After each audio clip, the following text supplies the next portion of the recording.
shall be spending the whole of September and the first week of October in North America, speaking in 10 different cities, from Dallas to Vancouver. I am 83 years old, and travel is more irksome than it was. The maxim, "quit while you're ahead," has recently received a welcome boost, and I anticipate that this will be my last American tour, my swansong, my final bow. There'll be a Q&A at every event, and I'll be signing any or all of my 19 books, including the Genetic Book of the Dead, which will be just published. This will probably be your last opportunity to tell me how profoundly you disagree with everything I've written and said, or the reverse if that is the case. Either way, I look forward to seeing you.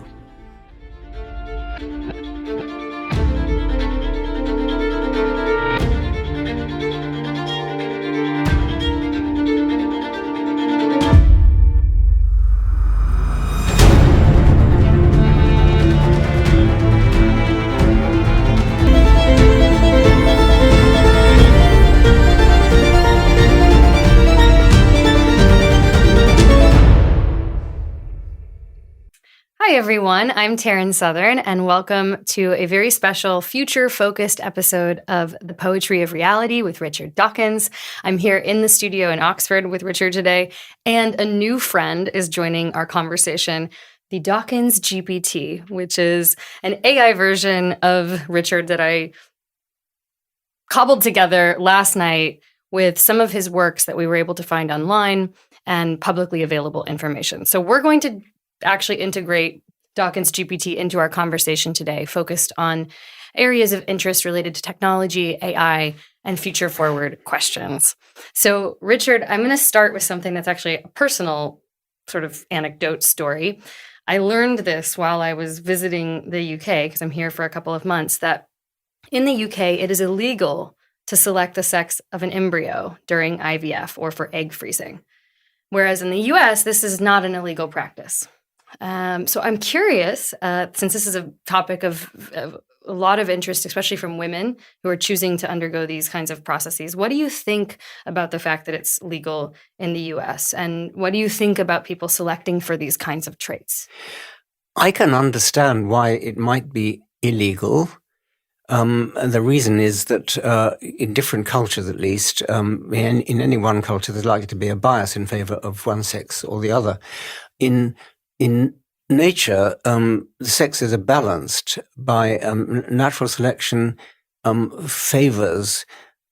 If there ever was a minority sex, natural selection would favor it, because automatically the minority sex would have more offspring than the majority. Any individual of the minority sex has a greater posterity than any individual in the majority sex. Therefore, there would be natural selection in favor of balancing the sex ratio, of increasing the number of minority sex. That's how it's kept in balance in nature. Now, if by human technology, in IVF or such things, you can choose the sex of your unborn child, then in certain cultures, people will tend to go for sons. In other cultures, they'll tend to go for daughters. If there was a general bias in favor of one sex or the other, then we would have a very unbalanced sex ratio in the future, and there'd be a lot of disconsolate bachelors or spinsters It's true. Around. And I'm curious to know, I mean, in many cultures, we pretty much know that there'd be a bias in favor of sons. Is that the case in the United States? I think perhaps not. You're right. So there tends to be a bias towards sons if you look at many other cultures. And in fact, in the UK articles that I found around the legislation that was passed, making it illegal, their biggest concern was that people would over-index for sons. And we would have not enough people choosing for daughters. That was one component of their decision. But in the US, the reality is quite different. More than 70% of the couples who are choosing IVF or egg freezing are self-selecting for daughter embryos because they have a perception that is easier, that it is easier to raise a daughter. And I will just say from my own personal experience, I don't know what I would do with a son who plays sports. So that would be problematic. This is a very interesting ethical quandary, of course, too, and could have far-reaching implications, as you say. especially if these traits that we can select for go beyond just gender. Yes, sex. well, the sex would be a very important one, but you could imagine people selecting for musical ability or mathematical ability or athletic ability, eye color, hair color, height, weight. I mean, there are all sorts of things people could select for. And it's something that moral philosophers worry about. This is a form of eugenics. And eugenics is a controversial subject, partly because in historical time, eugenics was administered in a dictatorial way, and it wasn't a matter of individual choice. What you're talking about is individual choice. A couple is doing IVF, and when you do IVF, you have you cause the woman to superovulate, so you have a number of fertilized eggs in a dish. You might have 12 fertilized eggs, 12 zygotes. And at present, the normal procedure would be to pick one at random. But what if you don't pick it at random? I mean, you could certainly tell whether it was male or female. You could certainly tell. You can take one in an 8-cell embryo. You can take one cell out to do genetic analysis on it, and it doesn't damage it. So the remaining 7 cells can actually go on and form a proper embryo. So you could screen for, say, hemophilia or some other genetic disease, which it's hard to imagine anybody objecting to that, because getting rid of an obvious genetic disease that nobody wants would be clearly a good thing. But when it comes to choosing, if it became possible, as it probably soon will, to choose for all sorts of abilities like musical ability, mathematical ability, linguistic ability, then people start getting a little bit uncomfortable because they sort of think, oh, isn't that eugenics? And isn't eugenics something we would object to? And there certainly are big problems with that as well. If you select for, say, running speed, if you were to do a real sort of eugenic selection in favor of running speed, then you could have an unbalanced body. The legs might be well adapted to run fast, but they might break more easily, that kind of thing. But I was starting to say there is a difference there's an ethical difference between allowing a couple to choose which of 12 eggs, which of 12 zygotes, 12 embryos is chosen, as opposed to choosing one at random. That's very different from a dictatorial sort of eugenics, where what Hitler was doing was sterilizing or even killing what he thought of as genetically undesirable types, and that's of course a horrific scenario. Of course. But allowing a couple to choose which of a dozen zygotes sitting there under a microscope is chosen rather than just choosing one at random, that's much less obviously unethical. Mm-hmm.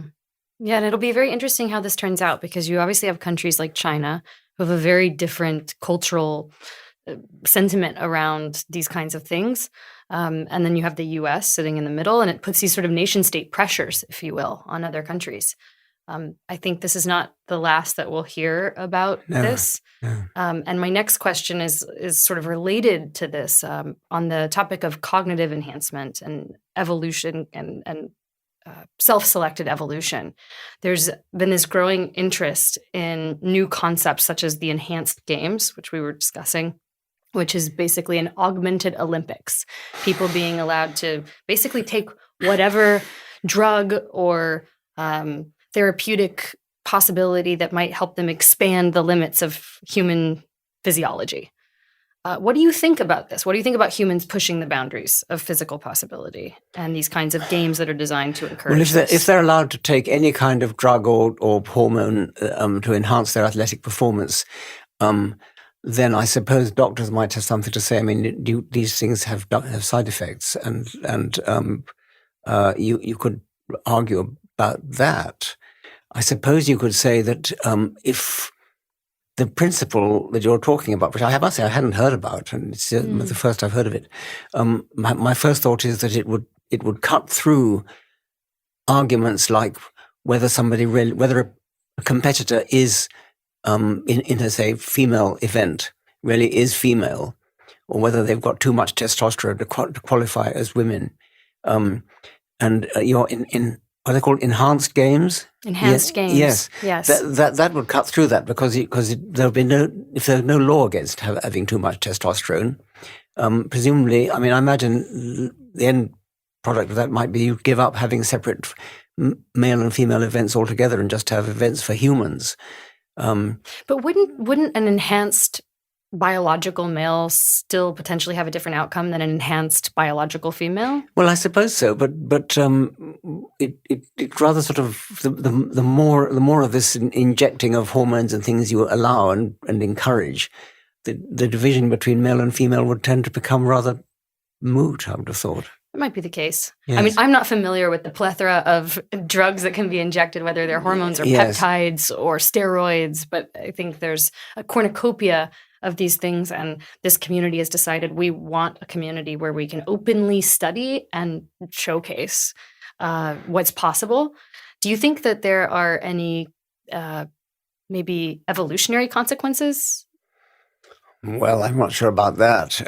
We're talking about environmental treatments, I suppose. I mean, what would be of evolutionary significance would be genetic manipulation or genetic selection, which is part of this as well. Yes. So, I mean, you could say, given 500 years, a country could decide they're going to sweep the board in, say, the high jump or the 100-meter sprint, and they could systematically breed for sprinting ability or high jumping ability, and it would probably work, and there'd be a lot of ethical worries about that, I think. Yeah.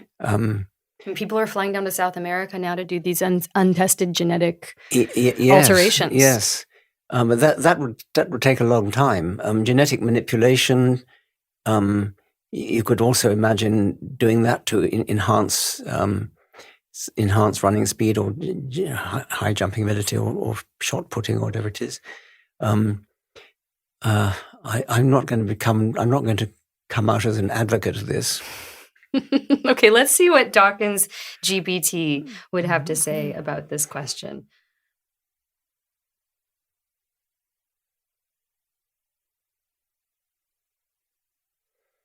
Might have to read it out, I think. This is, there is a growing interest in cognitive and physical enhancements like the enhanced games. They're very much making the rounds in discourse. What do you think about humans pushing the boundaries of physical possibility? All right, so Dawkins GPT says the notion of these enhancements, particularly in the context of something like the enhanced games or augmented Olympics, is a fascinating intersection of biology, ethics, and technology. On one hand, the human drive to push boundaries and explore the limits of our capabilities is a natural extension of our evolutionary heritage. It reflects our inherent curiosity and desire for self-improvement. However, we must tread carefully as these enhancements raise profound ethical questions about fairness, consent, and the essence of human achievement. Is it truly a triumph of human spirit and perseverance if our abilities are artificially boosted? Moreover, the potential for unforeseen consequences on health and social dynamics warrants rigorous scrutiny. Ultimately, while the pursuit of enhancement can lead to remarkable advancements, it must be balanced with a deep consideration of the broader implications for individuals and society. Well, I hear that as being a kind of sensible thing that anybody might say rather than that I might say. That's fair. Yeah. That's fair. I know we were testing this a little bit earlier, and we thought, how much of this is Dawkins versus just an average of all thinking? Yeah. But maybe we'll find something more interesting in a future question. Okay, so next question, psychedelics and scientific inquiry. Psychedelics are a huge topic in California right now. There's bills that are trying to be passed to legalize them for scientific study. Given their potential to provide insights into the evolution of human consciousness, do you consider the personal experience of taking psychedelics a valid form of scientific inquiry, and would you do it? I have not done it. I've been encouraged to do it by various people. My knowledge is limited to what I've read, which is books by Aldous Huxley, The Doors of Perception and Heaven and Hell, a book by my cousin John Smithies, who was a pioneer in the use of psychedelics. And I'm intrigued. I often thought I would like to try. I'm not sure about enhancing scientific inquiry. It possibly could do. I think that at least one of my colleagues claims to have his best ideas under the influence of psychedelic drugs. One of these days I may try it. I've been advised that it could have a very bad effect as well as a very good effect. So I haven't tried it yet. So you just need to find the right scientist or doctor. Yes, I would want to be comfortable? mentored through it very carefully, I think. Well, I've tried all of them. So I don't know what that makes me, but that would be very, very interesting to hear if any of your thoughts on any of your science or your work would change as a result of that. I think experience. It's quite possible. I think that my new book is the subtitle, the genetic book of the day, is called A Darwinian Reverie. And I think that's quite a lot of what I do is reverie expresses it reasonably well. It's a kind of dreaming, sort of floating around ideas and not really thinking very systematically. But I could imagine that a drug might enhance that. That's quite possible. Sure. I absolutely am certain of that. Yeah. Okay, next question is on brain-computer interfaces, future of the brain. So at the company that I work for, we've been making BCIs that enable people with paralysis and ALS to connect their brain to a computer so they can restore movement or communication or even sensory function. And so I'm curious, as a thought exercise, given that these devices could potentially enable new senses for humans, what of any of the interesting adaptive traits or senses of an animal might you find potentially useful for humans? Well, first of all, I'm very curious, before I get on to that question, I'm very curious about how does the interface work and how does the instrument detect what the brain is thinking? Sure. So it's an implantable device. It has anywhere from 100 or more electrodes implanted into usually the motor cortex of the brain, but sometimes other parts of the brain. Each electrode actually decodes the motor intention of a neuron. So individual neurons connect to those electrodes. That information is transmitted outside the brain, run through an algorithm, and then that algorithm then transmits instructions to a digital device like a computer. So a patient can be thinking about moving a cursor with their own arm and hand, and that information will be decoded and allow for them to actually move a cursor on a screen. Okay, and they have pretty good control. It doesn't jiggle about, it goes exactly where they want to put it. It's incredibly precise. We also, because they can control any kind of device, they can control robotic arms in three-dimensional space, which would allow them to feed themselves or create artwork. Anything that you can imagine doing with your own arm and hand, terrific. Right? That's terrific. I mean, that would be wonderful. It is, and yes. You can do this off of just 100 neurons, which is really quite extraordinary. So just imagine as these devices become, more sophisticated, and they have 1,000 electrodes and 100,000. So they're actually electrodes implanted in the motor cortex, in particular places, or just kind of at random, and then you hope that something will come up. They usually go in particular places. Yes. The arm and hand is the most commonly decoded because it's the most useful to these patients. But of course, people are working on legs and whole body translation. There are also some implants that happen in the sensory cortex, wherein patients who can control a robotic arm can have information transmitted back into the brain in the form of electric signals so that they can receive sensory feedback. So they can now sense touch through the robotic fingers as though it's their own arm and hand. That is fascinating. Yes. It's quite extraordinary. Yes, I didn't know about that. That's very, very interesting. Yes. Okay, so what was the question? So if we think about just these, we're at the very early stages of neuroscience and neurotechnology. Yes.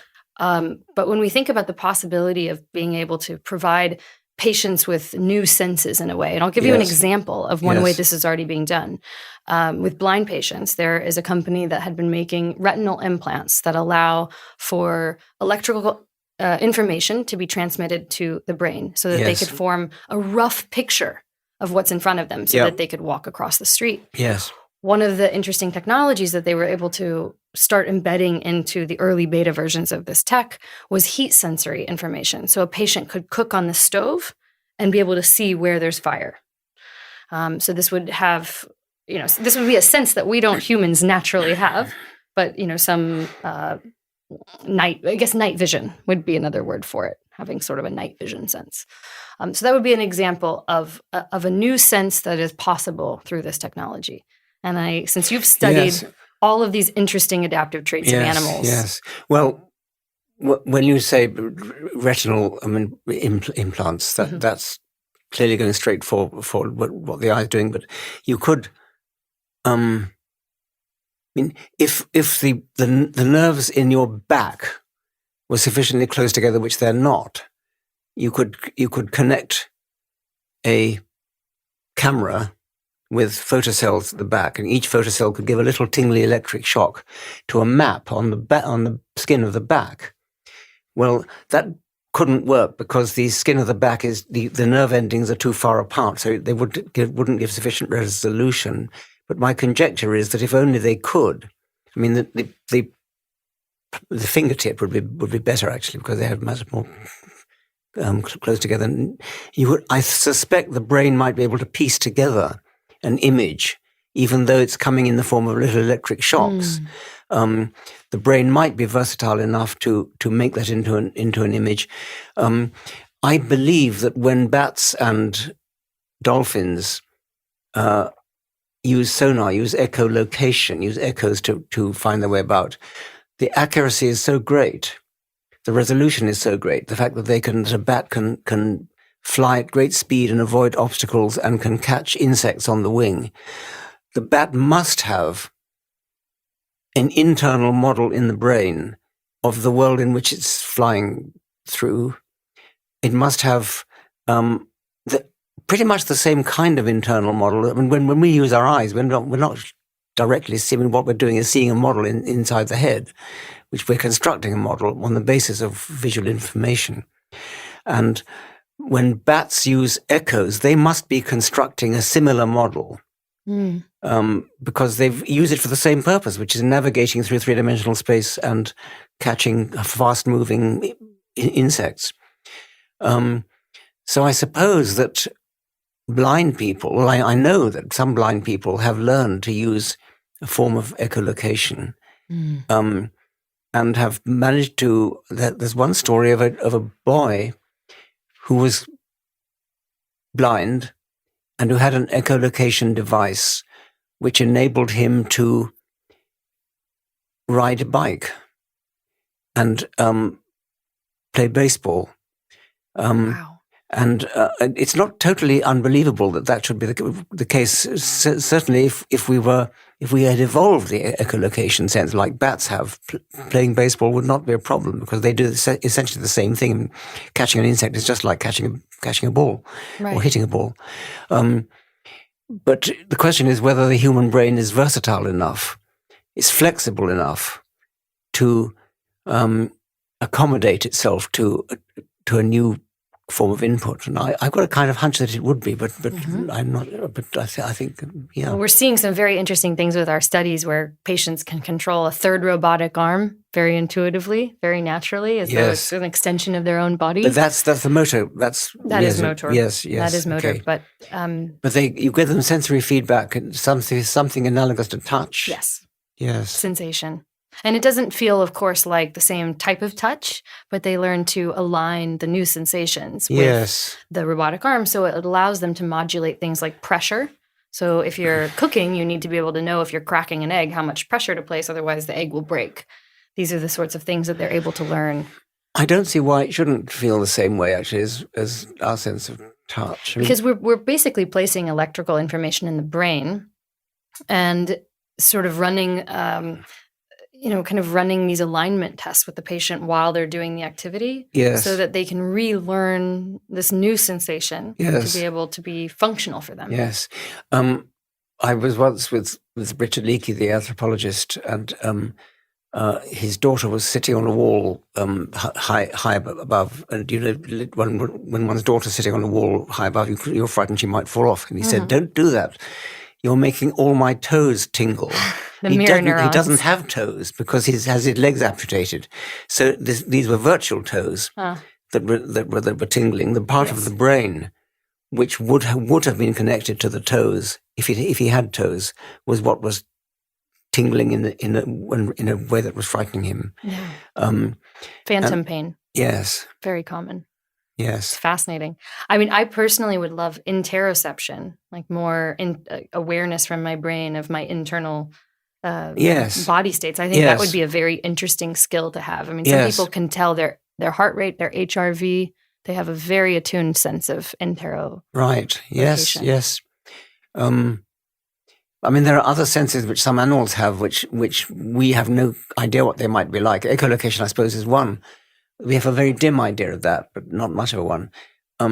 There are so-called weakly electric fish, which generate an electric field, and they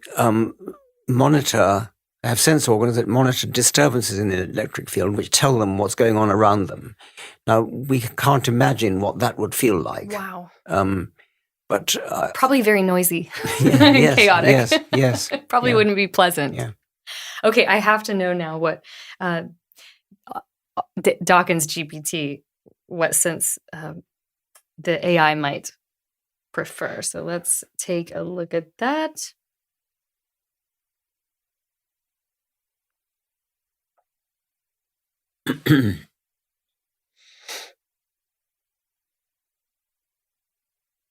It's doing a little more thinking this time. Okay. So Dawkins GPT is saying that in the animal kingdom, several adaptive traits could inspire advancements for human benefit. For instance, the echolocation abilities of bats and dolphins could be translated into enhanced spatial awareness for humans, particularly beneficial for those with visual impairments. Similarly, the infrared vision of snakes might be adapted to give humans the ability to perceive heat signatures, which could have applications in various fields from search and rescue to medical diagnostics. Another fascinating trait is the regeneration capability of certain species like salamanders, which could revolutionize treatments for injuries and degenerative diseases. Each of these adaptations demonstrates the boundless potential of nature's ingenuity, offering profound insights that could guide future developments in human enhancement and medical technology. The thing about snakes is interesting. They have so-called pits, which detect infrared radiation. I'm not sure whether they just detect heat and sort of go towards it, or whether there's any kind of image formation. I suspect not. I think it's not really like an infrared camera, which is used for night vision and is pretty spectacular. I mean, I think it's used in some nature films and probably used for military purposes as well, I imagine. Of course. Yes. Of course. Well, I mean, this question, we got some of what you actually said, which is kind of fun to see, although it did dabble a little bit outside of the world of brain-computer interfaces, because, of course, those would not be able to solve the regeneration capabilities. But very interesting. Okay, so next up, this is a question regarding interplanetary life, which is something that is becoming more and more interesting as we talk about potentially traveling to Mars and to other outer planets. So first, is there life elsewhere, and what does this other form of life look like? Nobody knows, of course, if there's life elsewhere. I think there's a pretty strong statistical argument that since the number of planets available is so huge, that wasn't always known, but now we know that most, if not all, stars have planets. And so since the number of stars in the galaxy, let alone in the universe, is so huge, and if all of them have planets, the number of possible places where life could arise is so gigantic that it would be, well, put it this way, if we are the only life form in the universe, then the origin of life on this planet must have been a quite stupendously rare event, so much so that we're wasting our time even trying to think of how it might have happened, because we're not looking for a plausible theory, we're looking for a highly implausible theory. Right. I don't believe that for a moment. And it follows from that since it can't be that implausible, it follows that there must be life elsewhere, probably rather a lot of it. And it would be, I think, perhaps the most exciting scientific discovery ever to come upon an alternative life form on another planet and see how unique ours is. I mean, how much of what we know about life on this planet had to be that way because there's only one way for life to be, and how much is just contingent upon particular lucky things that happened here. I mean, for example, does it have to have genetics? I bet the answer is yes. Does it have to have digital genetics, which is what we have? I pretty much bet the answer is yes, because it's got to be very accurate. Does it have to be DNA? Almost certainly not. Does it have to be a one-dimensional polymer like DNA, or could it be two-dimensional? There are all sorts of questions like that to which we don't know the answer and would love to know the answer. If we are ever visited by life from other planets, physically visited as opposed to by radio, then it would have to be very, very advanced, because to get here, you'd need a technology far ahead of ours. I mean, we can only get as far as the solar system, which is nowhere. I mean, it's just backyard. To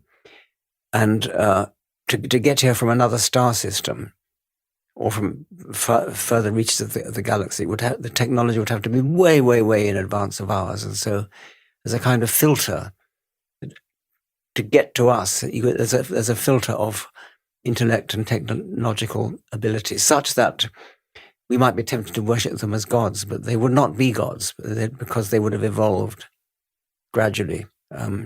That's an interesting question. I mean, they would be worship worthy in the same way that gods are, because they would be so advanced compared to us, but be very, very different from gods, because they would have evolved by comprehensible processes, gradual evolutionary processes, just that they would have had perhaps much longer to do so. I mean, we've had 4.5 billion years to evolve, the known universe has been going for 3 times that long. And so there's been potentially much more time for evolution to take place in some other star system, and potentially far more advanced than us, which it would have to be if it was ever to get here.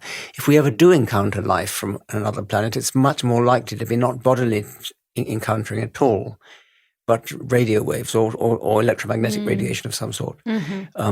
Because that spreads out in all directions, travels at the speed of light, whereas physical bodies only travel in one direction, and they don't travel at the speed of light, or very unlikely that they could. But if you want to get excited about the prospect, you can watch The 3-Body Problem on Netflix. Okay, I have not seen that. It explores this very thing that you're talking about. Right. I look forward to seeing that.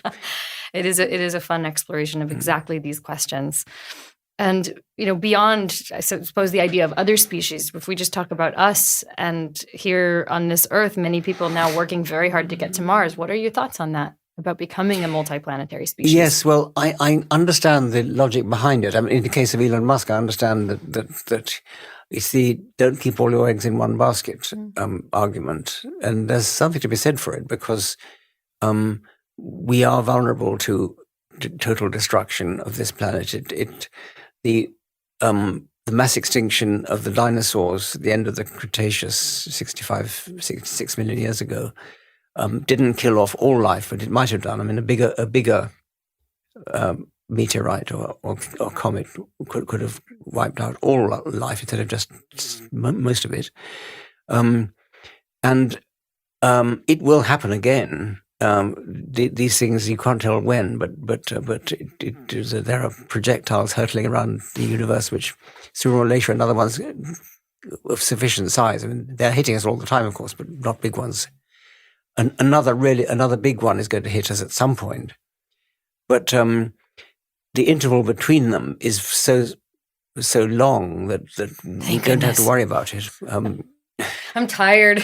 Yes. I don't want to deal with a meteor right now. Yes. I mean, it is an interesting question, and I think that I'm in favor of those people who think we should be developing the technology to detect an incoming. When I say incoming, it's not heading straight for us. It has its own orbit, and we have our own orbit, and we're looking to see which orbits are going to intersect with ours. And if you detect a projectile whose orbit is such that it looks as though it's going to hit us, say, in 500 years, what you can do is to slightly speed it up or slightly slow it down, which has the effect of nudging it into a different orbit. So it'll miss us. And we're not far from being able to do that now. Great. We need that. Because you don't have to change its speed very much. You only have to change its speed by a few miles per hour. Okay. In order to nudge it into a different orbit. And I think we should be working on that because, the dinosaurs, there was nothing they could do about it, but we're the first species that potentially might be able to do something about it. But the interval between these events is in the order of tens or hundreds of millions of years. So but it's random. It could happen tomorrow, but it's nevertheless very infrequent. And so the argument of setting up an alternative colony on Mars, because a projectile that hits one of the two planets is unlikely to wouldn't hit the other. And so it is making sure you don't put your eggs all in one basket. But setting up a colony on Mars is no easy thing. It would be not a pleasant life. It would be very, very tough, difficult life. And yet there are a long list of willing volunteers. Yes. I think if I had terminal cancer, I'd probably volunteer. You'd do it. Yes. All for the science. Yes. Okay, we're going to close out with a few AI-focused questions since we've got your AI here. We'll start with this one. In science, patents have long been a structure that governs the ownership and the flow of scientific ideas and discovery. On the other hand, we now have AI, which is almost pushing towards a more open source model. And there's many, many proponents of this. So I'm just curious, as a scientist, what are your thoughts on this debate? AI is pushing knowledge to be more open and available for the world. Yes, it's not the only thing that is. I mean, a lot of people, I think that, in genetics, there have been attempts to patent genes, but they're just there. I mean, and so it seems like an odd thing, and that's been controversial. I can understand why somebody who's invented something really clever might want to profit from it. I sort of get that. And I also get profit can also encourage more scientific discovery. Yes, that's right. I mean, I also get the point that this should be open source and science belongs to everybody. And so I'm a bit ambivalent. I haven't thought about it much. Neutral party. Great. Okay, the second question related to AI. That's right, this one. So you've done a lot of work studying animal communication. And there's now AI technologies that are attempting to decode further animal communication. So I'd love to just learn, what are some of the most interesting things that you've personally learned about other species and their evolution from studying their communication? Well, I haven't done any actual field work on animal communication. I've written 2 papers jointly with John Krebs about it. What we advocated was the view that, previously, people in my field had regarded animal communication as a matter of cooperative, as it were, oiling the wheels of social life. It was taken to be obvious that it was to the benefit of all the communicators to pass information on between mates, between parents and offspring, and so on. What John Krebs and I added was the notion that it isn't always to the advantage of one side to pass information on, the other side to receive it. Instead of information, we substituted manipulation. So we regarded animal communication very often as being manipulative, controlling, rather than informing. So the model we had was more that the receiving animal was unwilling to be manipulated and was not benefiting by being manipulated. But the animal It might be a male manipulating a female, for example. Rather than physically manhandling her, you do an equivalent thing, which is to send a signal, perhaps signal would be the wrong word, some kind of sound or visual display, which is hard to resist. It's known that some birds, for example, doves and canaries, when a male courts them, and a male courts a female, it causes her ovaries to swell in a really big way. Wow. And previously this would have been interpreted as it's to the benefit of the female to increase her hormone production, increase her ovaries when courted. Our idea was rather more that the male is manipulating her. And ideally, we were talking earlier about putting electrodes in the brain and stimulating them. Ideally, a male bird might like to put electrodes in the brain of a female and control her muscles to his advantage. He can't do that, obviously. What he can do, however, is court. He can sing. So we visualized an arms race. We also wrote a joint paper about animal arms races, an arms race between manipulator and resistance to manipulation. It might be the male manipulating the female, it might be the other way around, it might be other kinds of things. And we suggested that in those cases where it is to the advantage of the receiver to be manipulated, you wouldn't call it a manipulation then the signal itself would sync to what we call a conspiratorial whisper. Wherever you see a very loud, bright, ostentatious signal, the chances are this is the opposite of conspiratorial whisper. The chances are this is manipulation which is being resisted. There's an arms race going on between the manipulator and the resistance to manipulation. So that's one thing that we said in our papers. Those are fascinating. I mean, I would then postulate that some of this work that's being done could sort of help illuminate some of these ideas. Possibly. That's interesting.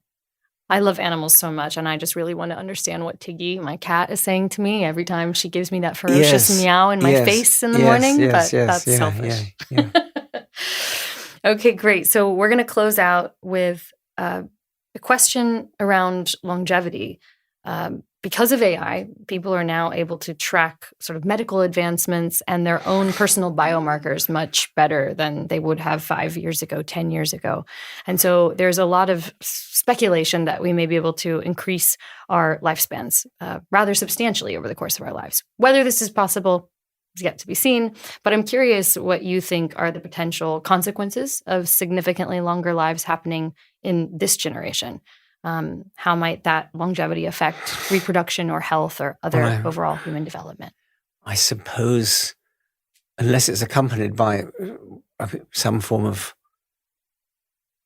limit on reproduction, if we all lived to be 200, then it would be have disastrous consequences, or at least very drastic consequences on population, on demographic structure, on the age structure of population. It's kind of what happens in our society is that when people get old and past ability to work, they get supported by the younger people, so the pensions and things are all paid for by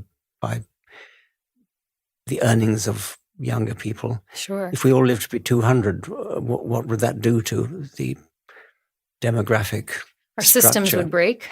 Yes. But this is not a question I enjoy answering. I mean, it's not my kind of question. Yeah, I mean, it's funny that so many people, are interested in potentially expanding their lifespan forever. But that's become popularized. I kind of understand it. I mean, if you enjoy life, you don't like it to go on. But you have to think about the consequences. Sure. I mean, I think I would eventually get bored. Yes. But that's me. Yeah. And I am a very curious person. I like life quite a lot. Yes. All right, this has been very, very fun and illuminating and great to do this in person instead of on a computer screen. Indeed, yes. And to explore topics that relate to our collective futures through the lens of your expertise in evolutionary biology. I'm sorry that the Dawkins GPT was not as brilliant as we thought it might be, but that's great news because it means you're not out of a job and that everyone will prefer seeing you in the flesh, sharing your wisdom and your knowledge. So thanks again, Richard. And for those who are just here for the first time, don't forget to follow Richard on the various social platforms and also share your questions because we do Q&A conversations every so often where we integrate the things that you want to most know about. I'm Taryn Southern, and until next time. If you enjoyed this episode, you can show some support by subscribing to the podcast, sharing it with your friends, and leaving a review.